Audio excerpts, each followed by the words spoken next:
सुनो, तुम लोगों को हिंदी से इंग्लिश सीखना बता दें।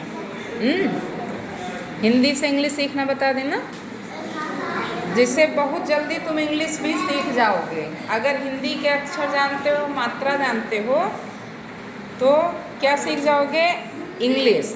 अब बहुत जल्दी सीख जाओगे, बस तुम मन लगा के तैयार रहो सीखने के लिए। तैयार हो ना? सब लोग तैयार हो? हाँ? तो तैयार हो जाओ फिर।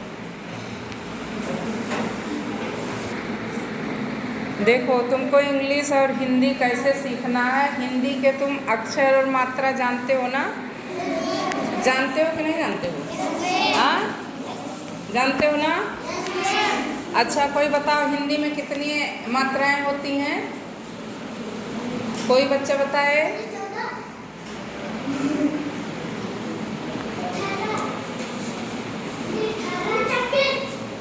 ये तो इंग्लिश के अक्षर हैं। मात्रा हिंदी में मात्राएं कितनी होती हैं? 13 मात्राएं होती हैं ना? 13। और अक्षर कितने होते हैं? 52। गुड।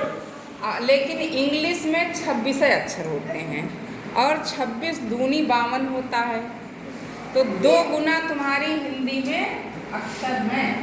लेकिन इंग्लिश जो है वो कैसे काम चलाता है, यही देखना है कि तुम्हारी हिंदी का काम इंग्लिश में कैसे होता है। इसी को तुम करना अगर सीख जाओ ना, तो इंग्लिश पढ़ना तुम लोगों के लिए बहुत आसान हो जाएगा। इंग्लिश पढ़ना और समझना। अब देखो कैसे।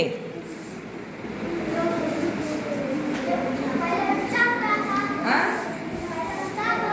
हाँ। अच्छा, अब तुम देखो कि हिंदी की मात्राएं जो हैं इंग्लिश की मात्राओं से कैसे पढ़ी जाती, बनाई जाती है।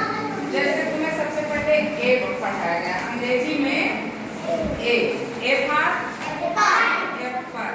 अब ये जो ए है, इससे तुम्हें एप्पल ही पढ़ाया जाता है केवल, जबकि ए से एरोप्लेन भी होता है, ए से एंट भी होता है, ए से आंटी भी होता है, और ए से क्या होता है?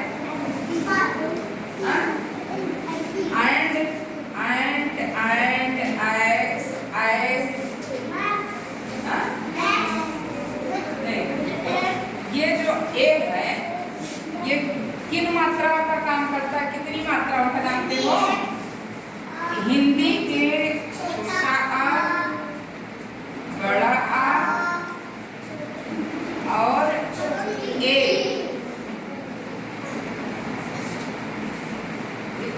3 मात्राओं का काम करता है। कहीं कहीं आय का भी काम कर देता है। समझ गए? अब कैसे काम करेगा? अंग्रेजी में 5 मात्राएं हैं। अंग्रेजी में कितनी मात्राएं हैं? 5। कौन कौन सी? जल्दी बोलो। A E I O U. A E I O U. कितनी मात्राएं हैं? और हिंदी में 13 मात्राएं हैं। तो 5 दूना 10 और 3 और ज़्यादा, इसका मतलब 1.5 गुना ज़्यादा हिंदी में मात्राएं। तो इंग्लिश की मात्राएं कैसे काम करती हैं तुमको देखना है। आरुषि बोलो नहीं बेटा। तो ए से तुम कितनी मात्रा का काम चलाते हो? 3 मात्रा का। फिर उसके बाद आता है ई। जल्दी जल्दी समझो। ई से तुम्हारा ई फॉर एग पढ़ते हो ना, और ई फॉर एलिफेंट। जब तुम कभी ये भूल जाओ कि अंग्रेजी में लिखना है और ये हिंदी में बोल रहे हैं, कैसे लिखेंगे, तो तुमको बिल्कुल अपना चार्ट याद होना चाहिए, बुक याद होनी चाहिए। ई फॉर क्या पढ़ाएगा हमें?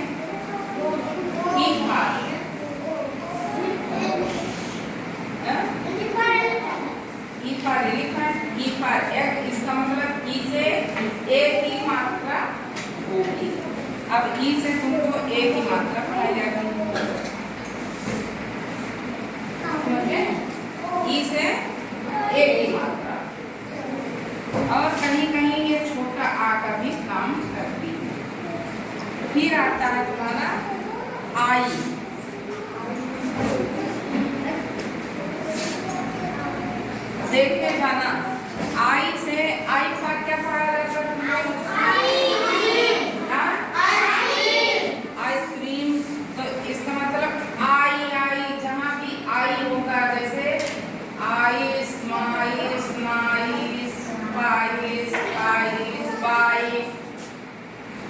लाइट, ऐसे सब। हाँ, नाइट, गाइड, साइड, फाइल, जितना भी आई की तरह बोला जाएगा वो किससे बन जाएगा? आई से। और एक और चीज पढ़ा जाता है तुमको, ink, I for ink part, I for ink part. इसका मतलब इससे छोटी ई की मात्रा होती है। इंक पार्ट कैसे लिखा जाता है? ऐसे, इंक पार्ट। तो इसका मतलब इसका पहला अक्षर ई है, तो आई से छोटी की मात्रा होगी, और ई से ए की मात्रा होगी, चूंकि तुम पढ़ते हो एग, एलिफेंट।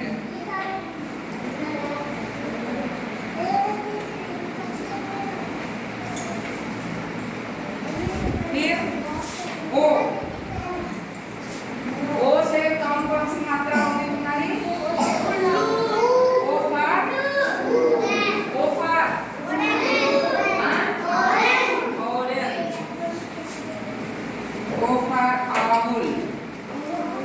तो इसका मतलब इसका पहला अक्षर कौन सा है? ये क्या है? नहीं, पहला अक्षर बताओ। ओ, तो ओ से कौन सी मात्रा बनेगी? ओ की। ओ से ओ की मात्रा बनेगी। इसका पहला अक्षर यही तुमको पढ़ा जाएगा ना। और आउल में पढ़ा जाता है ऐसे, आउल। एक मात्रा तुमको ये होती है, ऐसे निशान बना रहता है अर्धचंद्र का, चंद्रमा का निशान होता है ना, इसमें बीच में बिंदी नहीं होती, तो इसको तुम ऐसे पढ़ते हो, जैसे कॉपी, टॉफी, फ्रॉक, डॉक्टर। तो ये कैसे ओ और आ के बीच में बोला जाता है बना के, उसका निशान यही होता है। और जहाँ तुमको ऐसा लिखा हुआ हिंदी में तुम्हें इंग्लिश में बदलना है, तो तुम क्या लिखोगे? उसके लिए ओ लिखोगे। क्या लिखोगे? ओ लिखोगे।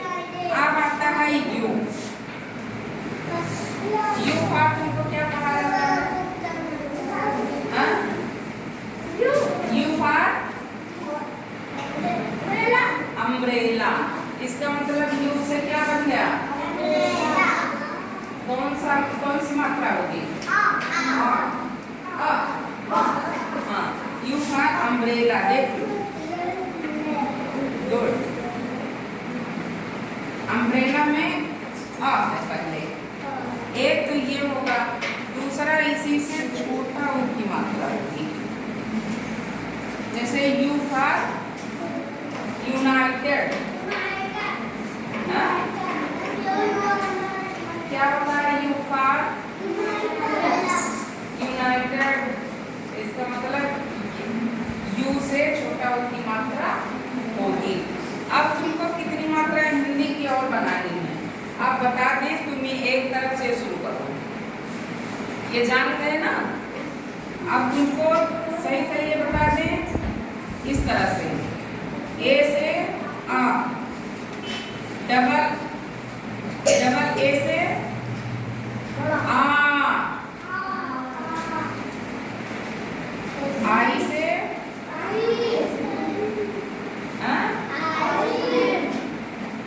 छोटी, हाँ, आई से छोटी, और डबल ई से बड़ी, फिर ओ, यू से छोटा ओ, और डबल ओ से तुमको पढ़ाया जाएगा बड़ा ओ। री से आर, आर से डी का काम चल जाता है। फिर कौन सी मात्रा आएगी आगे? ए से एडी। ये ई और ए दोनों का काम लिया जाता है। ठीक, ए। फिर आई के लिए तुमको ए और आई, ए और आई से आई होगा। फिर ओ बता ही दिया मैंने कि वो जो सी, और ओ से ओरल वही होगा। फिर ओनियन, ओ यू से औ की मात्रा होगी। अब अंक के लिए तुमको कौन सा अक्षर प्रयोग करना है? यन का। अंक के लिए यन लिखोगे। फिर अंक के लिए तुम यच लिखोगे। जहाँ भी आपका अंक लिखना है अंग्रेजी में, उसके लिए क्या लिखोगे? यच। इतनी चीजें तुम याद करके समझ जाओ, फिर आगे तुमको हम बताएंगे कि कैसे कहाँ प्रयोग होता है। समझ गए? हाँ, नहीं तो बहुत लंबा हो जाएगा, तुम समझ नहीं पाओगे।